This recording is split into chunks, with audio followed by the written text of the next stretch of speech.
is a binding energy curve. This is a curve. On the y-axis, x-axis you can find atomic mass number. On the x-axis you can find binding energy per nucleon, which we had already discussed. What is binding energy per nucleon? The unit of binding energy per nucleon is given in mega electron volt या million electron volt, however you pronounce. यहाँ पे 0 है, यहाँ पे atomic mass number 250 है. यहाँ पे binding energy per nucleon का value is from 0 to 10. You can clearly see the value is from 0 to 10. Now what does this depicts? What are the special features? And इसी के बलबूते on the basis of this itself we are having nuclear fusion reaction and nuclear fission reaction. I told you at the beginning of the chapter, uranium टूटना ही क्यों है? Fission यानी टूटना. Hydrogen जुड़ना ही क्यों है? फ्यूजन यानी जुड़ना. It's all about binding energy. Let's try to understand. When you see the graph, it is almost a curved line except for 3 peaks. You can see 3 peaks of maxima and minima. You can see 3 peaks of, I'm writing in short, key points. Detail are available, everything is available in the notes. So 3 peaks of maxima and minima you can see here. Minima you can see. What is that? Helium, carbon and oxygen 16 are at peaks of maxima. And then minima मतलब गिर रहा है, चढ़ रहा है, गिर रहा है, चढ़ रहा है, गिर रहा है, चढ़ रहा है, गिर रहा है. So lithium, nitrogen and oxygen, ये 3 peaks of maxima and minima observed है. जहां तक तू देखता है, if you observe carefully, binding energy per nucleon is very small, is very low. बहुत कम है बाइंडिंग एनर्जी. पहले 18 तक, 18 या 16 तक बाइंडिंग, धीरे धीरे देख, binding energy is very less for hydrogen. See hydrogen के लिए बाइंडिंग एनर्जी कितना कम है, देख, छोटे हैं, 2-3 है. जैसे हीलियम ऑक्सीजन तक जाता है तो थोड़ा थोड़ा बड़ा होता है. बट स्टार्टिंग का पट्टा हाइड्रोजन और ये थोड़े से, हीलियम इधर है, हाइड्रोजन इधर है. मतलब हाइड्रोजन का बाइंडिंग एनर्जी कम है, हीलियम का बाइंडिंग एनर्जी ज्यादा है. एंड दिमाग में एक बात क्लियर कर दे, जितना ज्यादा बाइंडिंग एनर्जी उतना ज्यादा स्टेबिलिटी. जितना ज्यादा बाइंडिंग एनर्जी उतना ज्यादा स्टेबिलिटी. ये दिमाग में क्लियर कर दे. तो अगर तो ग्राफ को देखिएगा, binding energy per nucleon, if you start from nearly 42, you can see clearly in the diagram, from in the range of 40 to 120 binding energy of nucleon for atomic mass number from nearly 40 to 120. मैं दिखाएगा 40 किधर है, 120 किधर है, 50 के इधर, ये 40 है. तो यहाँ पे ऑलमोस्ट 8 तक है, 8 और 120, ये 40 है, ये 120 इधर ले ले, देख इधर, ये इधर 120 है, ऑलमोस्ट ये 8 के ऊपर है. सो 8.2 8.5 तक है, is around 8.5 mega electron volt. I repeat, atomic mass number 40 से 120. 40 इधर आया, ये 40 देख, मतलब इधर ऑलमोस्ट इधर ऐसा ऊपर गया, एक पीक बनाया. पीक किधर बनाया? Fe पे. Fe यानी आयरन, एक पीक बनाया. उसके बाद देख, इधर 120 इधर है, 120 इधर है, इधर तक है, देख. उसके बाद धीरे धीरे गिरने लगा. मतलब 40 to 120 का एटॉमिक मास नंबर का बाइंडिंग एनर्जी का range is around 8.5. maximum binding energy per nucleon is for iron that is why iron is most stable. See, most stable यहां पे लिखा है, इसके ऊपर आऊंगा, ये 2 point. After that the binding energy falls, after that the binding energy falls for uranium, for uranium it is around 7.8, accurate value 7.8 7.6 तक है, 7.6 मेगा इलेक्ट्रॉन वोल्ट।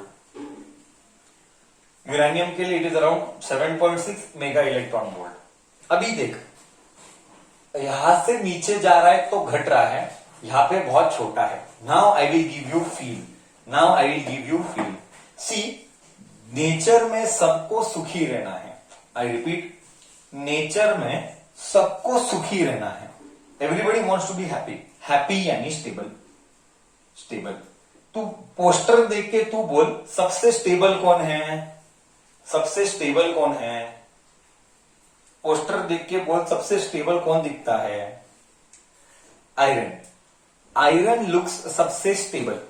अभी देख मजा क्या है, नेचर में सबको स्टेबल चाहिए, कोई भी अनस्टेबल नहीं रहना चाहता। तो हाइड्रोजन इधर है, इसको अच्छा नहीं लगता है। क्यों? क्यों अच्छा नहीं लगता है? बिकॉज हाइड्रोजन का बाइंडिंग एनर्जी कम है, तो इसको अच्छा वाला फीलिंग नहीं आता है। तो अभी क्या करने का? तो क्या होता है, देख मैं तेरे को फील देता हूं। इसी के वजह से स्टार का बर्थ होता है। फॉर्मेशन ऑफ स्टार में ये एग्जैक्टली क्या होता है, यही है। एक स्पेस में क्या होता है, स्पेस में क्या होता है, एक हाइड्रोजन आया, फिर एक हाइड्रोजन आया, हाइड्रोजन हाइड्रोजन हाइड्रोजन, ऐसे हाइड्रोजन का एक बड़ा सा गोला होगा। क्या ये एक दिन में होगा? नहीं, ये करोड़ों साल जाते हैं, करोड़ों साल जाएंगे तब एक बड़ा सा गोला होगा। यही ऐसा ही स्टार बर्थ लेता है। आई रिपीट, ऐसा एक गोला होगा, हाइड्रोजन हाइड्रोजन हाइड्रोजन, एक बड़ा सा हाइड्रोजन का बॉल बना। बाद में आफ्टर दैट क्या होता है, हाइड्रोजन एक दूसरे को कॉम्प्रेस करके अट्रैक्शन होने लगता है, टेम्परेचर बढ़ने लगता है। जब टेम्परेचर बढ़ेगा और हाइड्रोजन बहुत क्लोज होगा, एक ग्रेविटी पिक्चर में आएगा। ग्रेविटी की वजह से, टेम्परेचर की वजह से, प्रेशर की वजह से हाइड्रोजन और हाइड्रोजन मिलेगा।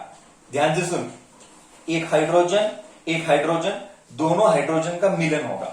अभी क्वेश्चन ये है कि हाइड्रोजन हाइड्रोजन क्यों कंबाइन होते हैं? सर क्यों मिलन करते हैं? इधर nuclei are more prone to fusion.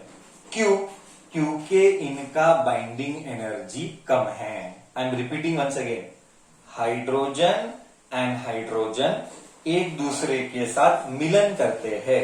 Why they combine together? Why? Because their binding energy is low, so they want to become more stable. That is why hydrogen combine and they become helium. देख, अब देख feel आएगा। ये दो hydrogen मिलके helium बना इधर। Okay, देख हीलियम का बाइंडिंग एनर्जी करीब करीब 6 है, हाइड्रोजन का ऑन एन एवरेज 2 पकड़, तो 2 का बाइंडिंग एनर्जी 6 होगा। बोल अच्छी बात है कि बुरी बात है स्टेबिलिटी के लिए? 2 का एनर्जी 6 के ऊपर गया, अच्छी बात है कि बुरी बात है स्टेबिलिटी के लिए? बोल अच्छी बात है बुरी बात है? स्टेबिलिटी के हिसाब से अच्छी है, हमको यही तो चाहिए। एटम अपने आप को स्टेबल बनाना चाहता है, दैट इज वाई। अब देख, अब फील आएगा, जो लेवल का फील आएगा अब तू देख। See what is happening here is that hydrogen and hydrogen when they are combining they will give birth to helium. 2 का एनर्जी 6 हो गया, तो वो 4 किधर गया? My question to you is, वो हाइड्रोजन का 2 से 4 हुआ, हीलियम बना, तो वो 2 से 6 हुआ, तो वो 4 किधर गया? That is given out, that is given out. और वो जो आउट आया, वो जो एनर्जी आउट आया, वही सन का आग है। आई रिपीट, वही सन का आग है। ओहो हो, तो तू इमेजिन कर उस घर में, सन के घर में क्या लेवल ऑफ आग लगी है कि सन हमारे से करोड़ों किलोमीटर दूर है एंड करोड़ों किलोमीटर दूर का रेस हमारे इधर आता है। मतलब वहां पे किस लेवल का आग लगा है, और वो आग क्यों लगा? हाइड्रोजन हाइड्रोजन कंबाइन करके हीलियम हुआ। वो हीलियम हुआ तो उसने एनर्जी दिया, वो जो एनर्जी दिया 2 से 6 जाने के लिए 4 का एनर्जी देना पड़ेगा। खुद को स्टेबल बनाना है तो एनर्जी बाहर देना पड़ेगा। वो खुद को स्टेबल बनाया, बाहर एनर्जी दिया, वो जो बाहर एनर्जी दिया वही सन का आग है। बोल, फील आया नहीं आया? वही सन का आग है। गजब का कॉन्सेप्ट, गजब का कॉन्सेप्ट। क्या बोलता है तेरा मन? सही फीलिंग आया? now you try to understand. So this is called nuclear fusion reaction. Okay? ओहो, कंबाइन क्यों होते हैं? अब क्लियर है सर। सर, 2 हाइड्रोजन का एनर्जी जो है, जो भी इधर रहेंगे, उनका एनर्जी, बाइंडिंग एनर्जी कम है। कंबाइन क्यों हुआ? स्टेबल बनाने के लिए। तो ऐसे सर फिर सन में आगे क्या होगा? सन में जितने भी हाइड्रोजन है सब कंबाइन करके हीलियम बन गए। अब आगे क्या सर? सर ये चलता रहेगा, हीलियम का कार्बन, कार्बन का ऑक्सीजन, ये जो भी है नाइट्रोजन, ये चलता रहेगा। कब तक चलेगा? सन कब तक जलते रहेगा? जलना मतलब एनर्जी देना। सर ये कब तक चलते रहेगा? तू डायग्राम देख के बोल। सन का ये जो आग है, हाइड्रोजन का हीलियम, फिर हीलियम हीलियम कंबाइन होगा, फिर ऊपर ऊपर ऊपर, कब तक ये आग चलेगा? डायग्राम देख के बोल। ये रियल है, दिस इज 100% रियल। ये कॉम्बिनेशन चलता रहेगा, चलता रहेगा, चलता रहेगा, जब तक तू मोस्ट स्टेबल नहीं होता। जब तक तू मोस्ट स्टेबल नहीं होता। वो क्या है? आयरन। मतलब स्टार में यही होता है। स्टार में एग्जैक्टली स्टार में यही होता है। स्टार में क्या होता है? मिलन मिलन मिलन करता रहता है, करता रहता है, करता रहता है, जब तक की स्टेबिलिटी नहीं आती। वो है आयरन। सो ये है न्यूक्लियर फ्यूजन रिएक्शन। फ्यूजन यानी मिलन। So this is nuclear fusion reaction, जहां पे you will reach till iron and then it will blast. What will not get into that. क्यों होगा, क्या होगा, आगे नहीं हो रहा है। तो आई होप मैं तुझे अच्छे से फील लेके आ पाया what is nuclear fusion reaction, और हाइड्रोजन और हाइड्रोजन ही क्यों कंबाइन होता है। क्योंकि इनका एनर्जी कम है। ये ऊपर चढ़ते जाएंगे, ये hydrogen will keep on climbing till it reaches stability. ये हो गया दिमाग में इधर तक क्लियर? बोल हाँ या ना? दिमाग में गया नहीं गया? फील आया नहीं आया? एकदम परफेक्ट कॉन्सेप्ट क्लैरिटी, एकदम परफेक्ट कॉन्सेप्ट क्लैरिटी। अब इधर देख, अब इधर आजा, बाजू में आजा। बाजू में किधर है? You come on the other end, that is uranium. See, as I told you, uranium का बाइंडिंग एनर्जी इज अराउंड 7.6। अभी ये स्टेबल नहीं है। क्यों? स्टेबल आयरन है, स्टेबल आयरन है, क्योंकि यूरेनियम का एनर्जी कम है। Hold on 1 minute. Stable iron है, आयरन स्टेबल है। तो अब क्या होगा? यूरेनियम को अच्छा नहीं लगता है। क्यों अच्छा नहीं लगता है? क्योंकि यूरेनियम का 7.6 है और यहां पे क्रिप्टॉन और बेरियम है। कहीं पर यहां पे समवेयर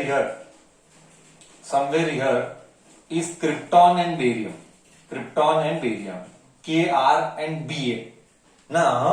यूरेनियम को अच्छा नहीं लग रहा है। क्यों? क्योंकि उसका बाइंडिंग एनर्जी कम है, वो टूटना चाहता है। सर क्यों टूटना चाहता है? क्योंकि यहां वाले स्टेबल है, यहां वाले अनस्टेबल है। क्यों? बाइंडिंग एनर्जी कम है, यहाँ पे बाइंडिंग एनर्जी ज्यादा है। आई टोल्ड क्लियरली, जितना ज्यादा बाइंडिंग एनर्जी उतना ज्यादा स्टेबिलिटी। करेक्ट? तो यूरेनियम रुका है, कौन मेरे को तोड़ेगा, कौन मेरे को तोड़ेगा। हम इंसान क्या करते हैं? हम एक गोली मारते हैं, वो गोली न्यूट्रॉन का गोली है। यू विल स्टडी फर्दर, और you must have studied in 10th standard. When a neutron is bombarded, तो एक न्यूट्रॉन का गोली मारते हैं। न्यूट्रॉन जाके यूरेनियम के घर के अंदर जाएगा और घर टूटेगा। ये टूटना यूरेनियम होगा क्रिप्टॉन और बेरियम। इसीलिए इसको बोलेगा फ्यूजन रिएक्शन। मोर प्रोन, मतलब बेटा ही है, कौन मेरे को घर, मेरा घर कौन तोड़ेगा, मेरा घर कौन तोड़ेगा। And then uranium comes and then uranium breaks into krypton and barium. Why uranium breaks? Because once again it wants to become stable. Uranium breaks to become stable. Hydrogen and hydrogen combines to become stable. ये सारा खेल nuclear fusion, nuclear fission, fusion टूटना, fusion, जोड़ना, ये सब क्यों है? ये सब स्टेबिलिटी का खेल है। बट मोस्ट इंपॉर्टेंट क्या है? ये न्यूक्लियर रिएक्शंस है। हाँ, मोस्ट इंपॉर्टेंट क्या है? ये इतना सा सी बॉस सी यहां से यहां जाता है, बट उसका जो एनर्जी निकलता है बाहर, वो गजब का है। यूरेनियम, यही तो हुआ था, एक एटम बॉम्ब पूरी दुनिया ने देखा है। हिरोशिमा एंड नागासाकी में क्या हुआ था जापान में 1945 में, 6 अगस्त एंड 9 अगस्त, little boy and fat man bombarded by USA on Japanese soil, and what you saw, the entire humanity was shocked. हाँ, एक कॉन्सेप्ट, यूरेनियम को तोड़ के क्रिप्टॉन और बेरियम बनाना, ये बॉम्ब उन्होंने बनाया था। ये यूरेनियम को तोड़ने का बॉम्ब, एंड देख उसका इफेक्ट, क्या आग लगाता है, क्या दुनिया को बर्बादी कराता है ये एक bomb. But one more point two add here is that सबसे ज्यादा डैमेज कौन करता है? सी, यूरेनियम तो इधर से इधर ही जा रहा है, बट हाइड्रोजन इधर से इधर जा रहा है। तो ज्यादा भयानक कौन सा वाला bomb dangerous energy wise? Fusion के फिजन? देख ग्राफ, कौन डेंजर है? फ्यूजन डेंजर है। फ्यूजन का बॉम्ब डेंजर है। इसीलिए ये पूरा एक स्टोरी नॉर्थ कोरिया का है, मैं कभी और डिटेल में लूंगा। नॉर्थ कोरिया वालों ने 6 या 7 time nuclear fusion bomb test किया।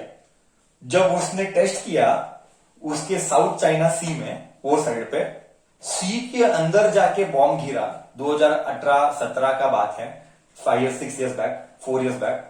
जब वो गया बॉम्ब अंदर, और अंदर जाके पानी के अंदर के अर्थ को लगा। आई रिपीट, पानी के अंदर जाके अर्थ, पानी के अंदर की धरती तो रहती है, तो इतना तो अक्कल है। आई होप इतना तो अक्कल है, पानी के नीचे भी जमीन रहता है। I hope so. तो जमीन को नीचे जाके लगा, उधर वाला पानी का बॉम्ब का जो ब्लास्ट हुआ, चाइना में भूकंप आया। हाँ, उधर पानी में अंदर जाके बॉम्ब फटा, उधर चाइना में भूकंप आया। कोरिया ने किया था, साउथ या नॉर्थ में कंफ्यूज, नॉर्थ साउथ वाला नहीं, नॉर्थ कोरिया वाला ही ऐसा हुआ है, वो ऐसा किम जोंग होंग उसका नाम है। एंड सी द इफेक्ट, मतलब न्यूक्लियर फ्यूजन बॉम्ब के सामने कोई हैसियत नहीं इसके सामने।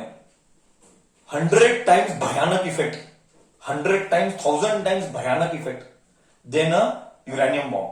हाइड्रोजन बॉम्ब जो बनता है बहुत डेंजर, बहुत मतलब अलग लेवल का डिस्ट्रक्शन करेगा, सब कुछ बर्बाद करेगा।